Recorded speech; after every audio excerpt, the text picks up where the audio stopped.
नमस्कार दोस्तों, हम आपका स्वागत करते हैं YouTube चैनल पर। आज हम जो रीट और पटवार और आने वाली ग्राम सेवक SI सभी में जो हिंदी का जो महत्व है उसके अनुसार आज से रीट और पटवार को विशेष को मानते हुए हम हिंदी की कक्षाएं प्रारंभ कर रहे हैं। लगातार कॉल व कमेंट आ रहे थे कि सर हिंदी की कक्षाएं कब स्टार्ट करोगे, तो मैं मेरा परिचय दे देता हूं। मैं मनीष चतुर्वेदी, वरिष्ठ अध्यापक हिंदी विषय से। पिछली बार मेरा रीट और सेकंड ग्रेड दोनों में चयन हुआ था और लगातार मैं पिछले 7-8 साल से कोचिंगों में पढ़ा रहा हूँ। मेरी खुद की भी मैंने कोचिंग लगा रखी थी और जीके की मैंने एक बुक्स भी छाप रखी है। तो आज बात करेंगे तत्सम और तद्भव की। तत्सम और तद्भव, तत्सम और तद्भव ऐसे तो रट्टा मारना पड़ता है अपने को। यह तत्सम यह तद्भव उत्पत्ति के आधार पर शब्दों का निर्धारण करके अपन पता कर सकते हैं कि यह सब तत्सम है या तद्भव है। लेकिन ये गहन अध्ययन के बाद में कुछ शब्द जो कुछ ट्रिक है, ये कोई ट्रिक मैंने नहीं बनाई, ये हिंदी व्याकरण में पहले से जो ट्रिक उपलब्ध थी उनका मैंने गहन अध्ययन करके कुछ शब्द निकाले हैं, कुछ ट्रिक ऐसे निकाली है जिसको आपको देखते आप कन्फ्यूज नहीं हो। क्योंकि हिंदी के अलावा जो साइंस वर्ग के व्यक्ति या जिसके हिंदी सब्जेक्ट नहीं रहा, इंग्लिश मीडियम के, उनके लिए हिंदी टफ सब्जेक्ट पढ़ती है। तो मैं आज आपको तत्सम और तद्भव की ये चैप्टर क्लियर करवा दूंगा। अगर परीक्षा में कोई भी क्वेश्चन आएगा तो इससे बाहर नहीं जाएगा। चलते हैं और तुलनात्मक अध्ययन किया गया है पूरा तत्सम और तद्भव। सेकंड ग्रेड में एक बार आ गया था कि तत्सम, तत्सम शब्द है संस्कृत भाषा का है या अरबी भाषा का है या उर्दू भाषा का है, किसके भाषा का है तत्सम शब्द। तो आपको ध्यान रखना है ये से आ रहा है तत्सम, ये संस्कृत भाषा का शब्द है। ऐसे क्वेश्चन भी कई बार पूछ लेते हैं। अब बात आती है तत्सम। तत्सम दो शब्दों से बना है, तत् और सम। तत् का मतलब होता है उसके समान, उसके समान। जैसा संस्कृत में था वैसा का वैसा शब्द यहाँ हिंदी में आ गया है। क्योंकि आपको मालूम होगा कि संस्कृत माँ है, हिंदी बेटी है। संस्कृत पुरानी भाषा है, तो उससे जैसे के जैसे जो शब्द आ गए थे उनको तत्सम बोलते हैं। इनकी हम परिभाषा देखेंगे। हिंदी में संस्कृत के बहुत से ऐसे शब्द जो सीधे आ गए हैं और आज भी उसी रूप में हम प्रयोग करते हैं। नो चेंज, बिल्कुल ही चेंज नहीं है। उसी भाषा में उसी शब्द को उसी प्रकार प्रयोग करते हैं, तो उसको तत्सम बोलते हैं। जैसे कुछ शब्द अग्नि है, इला है, उष्ट है, ओष्ट है। इला। अब बात करते हैं तद्भव। तद्भव, भव का मतलब जैसे भवन, किसी का निर्माण होना। जो शब्द पहले से था उसका चेंज होने का मतलब है भव। तद्भव, उससे होना। जो शब्द था उससे जो चेंज हो गया है उससे होना तद्भव। अब इसकी ये परिभाषा आप दे सकते हो, वे शब्द जो संस्कृत भाषा से ग्रहण किए गए थे लेकिन निरंतर प्रयोग में लेने से, निरंतर प्रयोग में लेने से और लोक भाषा में प्रयुक्त होने से, अपनी जो लोक भाषा है उस भाषा में वो संस्कृत का शब्द प्रयोग होने से कुछ शब्द चेंज हो गए। जैसे कृष्ण भगवान बोलते थे, आज कृष्ण से बन गया कान्हा, कृष्ण से बन गया कान्हा। जैसे अग्नि से बन गया आग, इला से बन गई इलायची, उष्ट से बन गया ऊंट और ओष्ट से बन गया होठ। तो ये चेंज हो गया, चेंज हो गया, इसलिए इसको तद्भव कहते हैं। तत्सम और तद्भव, आशा करता हूँ ये आपको समझ में आ गया होगा। अब कुछ जो ट्रिक है और कुछ नियम है जो हिंदी से गहन अध्ययन के बाद निकाले गए हैं। अब आप इसको देख सकते हो कि जहाँ भी चंद्र बिंदु आती है, जहाँ पर भी चंद्र बिंदु आती है, चंद्र बिंदु आने का मतलब ये हो गया कि वो तद्भव है। वो क्या है? तद्भव। क्योंकि तत्सम संस्कृत में आज तक कोई भी चंद्र बिंदु नहीं आती है। बिल्कुल अनुस्वार आता है लेकिन चंद्र बिंदु नहीं आती। तो आप जहाँ पर भी चंद्र बिंदु देखो तो वहाँ पर आपको तद्भव करना है। क्या करना है? तद्भव। जिसमें आप देख सकते हो ये चंद्र बिंदु, इसमें अंधेरा, आंसू, आंख का बन गया अक्षी, अंधेरे का बन गया अंधकार, आंसू का बन गया अंशु। लेकिन आपको अगर परीक्षा में पूछे कि आंसू शब्द है तद्भव, तत्सम, देशज, विदेशज, तो आपको आंखें बंद करके ये क्या करना है? तद्भव। अब नियम नंबर 2 जो ट्रिक है, विसर्ग। विसर्ग संधि होती है स्वर व्यंजन और विसर्ग संधि। विसर्ग संधि में जो विसर्ग आता है वो हमेशा तत्सम आएगा। जहाँ पर भी विसर्ग है आप आंखें बंद करके उसको तत्सम मान सकते हो और वो बिल्कुल तत्सम ही होगा। जैसे दुख है, दुख में ये जो विसर्ग है, उसके बाद काक, किपुन, ये बहुत इम्पोर्टेंट है। एक बार परीक्षा में पूछा गया है कि किपुन या क्यों जो तद्भव है उसका तत्सम क्या होगा, तो आपको ध्यान रखना है क्या होगा? किपुन। इसमें भी ये जो विसर्ग आ रहा है, ये जो विसर्ग आ रहा है, ये विसर्ग, ये विसर्ग, ये विसर्ग, किपुन का अर्थ होता है क्यों। परस्व है, परस्व का मतलब हो गया परसों, आज, कल, परसों। परसों का मतलब क्या हो गया? परसों। अब इसमें एकल पुत्र, एकल पुत्र का हो गया एकलौता। जिस पिता के एक ही पुत्र हो उसको क्या बोलते हैं? एकलौता, एकलौता पुत्र बोलते हैं। तो एकल पुत्र ये जो विसर्ग है इसकी जगह शब्द क्या बन गया? एकलौता। कपूर, कपूर में जहाँ पर भी विसर्ग आता है वो शब्द तत्सम का बन गया, और जहाँ पर विसर्ग नहीं आता है वो शब्द क्या बन गया? तद्भव। ज्येष्ठ, जहाँ पर विसर्ग आता है आपको तो ये देखना है जहाँ पर भी विसर्ग आता है आंख बंद करके तत्सम करना है, और जहाँ चंद्र बिंदु आती है वहाँ तद्भव। 2 नियम ये आपके क्लियर हो गए। अब बात है तीसरे की। तत्सम में व, तद्भव में ब हो जाता है। जो शब्द व है, वन वाला या वनवासी, वनवासी शब्द पुराने आदिकाल से आ रहा है। ये ट्रिक रखो, वनवासी जो शब्द है वो तत्सम और बे, बकरी वाला, ये क्या हो गया? ये हो गया तद्भव।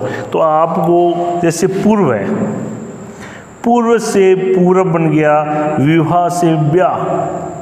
पहले विवाह था, विवाह से आजकल बोलते हैं ब्याह। तेरा ब्याह नहीं हुआ क्या? ब्याह शब्द क्या बन गया? तद्भव। वधू, वर वधू चिराई हो, वधू शब्द था पहले, आजकल बहू बन गया कि नई बहू आई है, नहीं कि नई वधू आई है। वधू कम प्रयोग में लेते हैं और बहुत ज़्यादा। वत्स, बच्चा, छोटे पुत्र को वत्स बोलते थे, आजकल छोटे बच्चे को क्या बोलते हैं? बच्चा। वणिक, वणिक,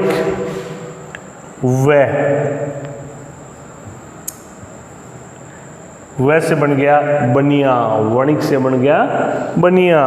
वंशी, वंशी से बन गया बांसुरी। श्री कृष्ण क्या बजाते थे? वंशी, और आजकल बच्चे बजाते हैं बांसुरी। बंसी शब्द से बांसुरी बन गया, वैसे बे हो गया। विद्युत, विद्युत से बिजली बन गया, विद्युत विभाग से बिजली विभाग, बिजली बोर्ड बन गया।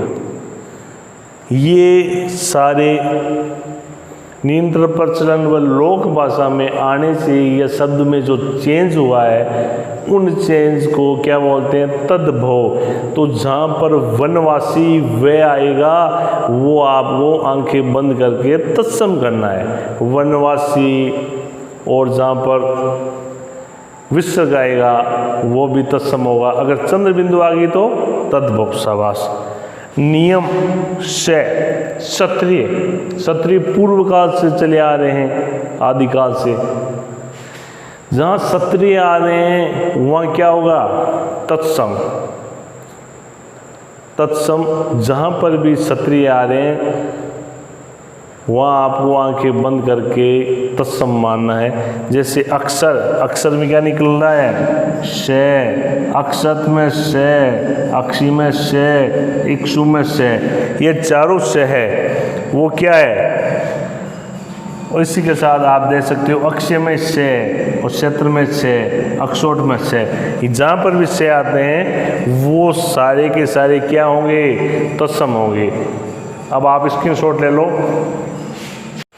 अब कुछ नियम और है जिसमें नियम से तत्सम में बन जाता है। से शंकर भगवान जो आदिकाल से आ रहे हैं, इसलिए से शंकर, जहाँ भी से शंकर भगवान का से आता है तो आपको तत्सम मानना है। क्यों? भगवान आदिकाल से आ रहे हैं पूर्व से, तो से शंकर वाला हो गया तत्सम। और इस से सड़क, पहले सड़कें नहीं थी अब सड़कें बनने लगी है, तो से सड़क वाला हो गया, से सड़क वाला हो गया तद्भव, से शंकर वाला। अब इस नियम में अपन देखते हैं, जैसे श्यामल से आ गया इसमें, ससुर, साप, इससे शुष्क। आंखें बंद करके आपको मान लेना है कि जहाँ पर भी से आए वो तत्सम ही होगा। अब सड़क वाला सांवला, श्यामल से सांवला कलर, ये इसका कलर श्यामल है। श्यामल का मतलब श्याम, श्री कृष्ण भगवान का श्यामल सांवला। स्वसूर, ससुर, साप, शराप या शराप, सुक्ष, सुक्का, श्याली, साली, जो आजकल साली बोलते हैं, पहले श्याली बोलते थे। शिक्षा से, दर्शन, श्वेत, शिक्षा से बन गया सीख, दर्शन से दर्शन और सफ़ेद। ये जितने भी हैं तत्सम और तद्भव, इनका आपको विशेष ध्यान रखना है। ये परीक्षा में बार बार ऐसे क्वेश्चन परीक्षा में पूछे जाते हैं। अब आपको तत्सम में ज्ञानी वाला का तद्भव जय, ये जहाँ पर भी आता है, ज्ञानी शब्द पूर्व काल से चला आ रहा है, इसलिए ये जहाँ भी ज्ञानी आता है तो आपको तत्सम करना है। ज्ञानी, ज्ञानकार से जानकार, ये से क्या बन गया? जय बन गया। जानकार तो आजकल मिलते हैं, पहले क्या मिलते थे? ज्ञानी पुरुष।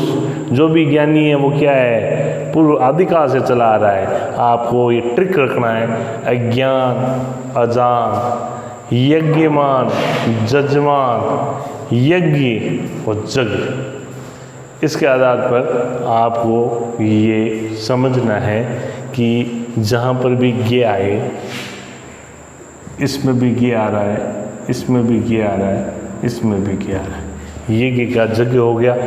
अब ये ऋषि वाला और त्रय दोनों क्या होगा? तत्सम होगा। जैसे ये त्रय आ रहा है, इसमें त्रय हो गया।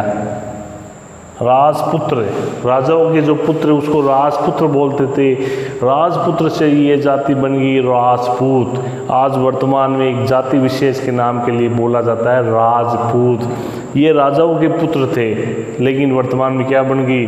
एक जाति विशेष बन गया राजपूत शब्द, इसलिए ये क्या हो गया? तद्भव हो गया। मर्तिका, मर्तिका से बन गया मिट्टी, मर्तिका से क्या बन गया? धरत। पहले घी को क्या बोलते थे? यानी आपको ये विशेष रूप से ध्यान रखना है, री जहाँ पर भी ये और कार्य रे चाहे ऊपर आए चाहे नीचे आए, री वाला ये दोनों ही क्या होगी? तत्सम होगी। विशेष रूप से ध्यान रखना, अधूरे शब्द, संस्कृत के शब्द, कठिन शब्द, ये सारे शब्द क्या होंगे? तत्सम होंगे। जो सीधे साधे शब्द हैं वो तद्भव होंगे, जो मृतिका से मिट्टी, घी, श्रृंगार, ये परीक्षा में बार बार पूछा जाता है। श्रृंगार, श्रृंगार शब्द कैसे होता है? श्रृंगार, ये श्रृंगार से क्या बन गया? श्रृंगार बन गया। घृणा से क्या बन गया? घिन बन गया। तत्सम में अगर ऊपर रह आता है, जैसे कार्य का बन गया काज, कर्म का बन गया कर्म, कर्म का क्या बन गया? कर्म। अधूरे शब्द तत्सम में अधिक आते हैं, जैसे अम्लिका है, और भी कई प्रकार के ऐसे शब्द हैं। तो आज की वीडियो में हमने ये बात की।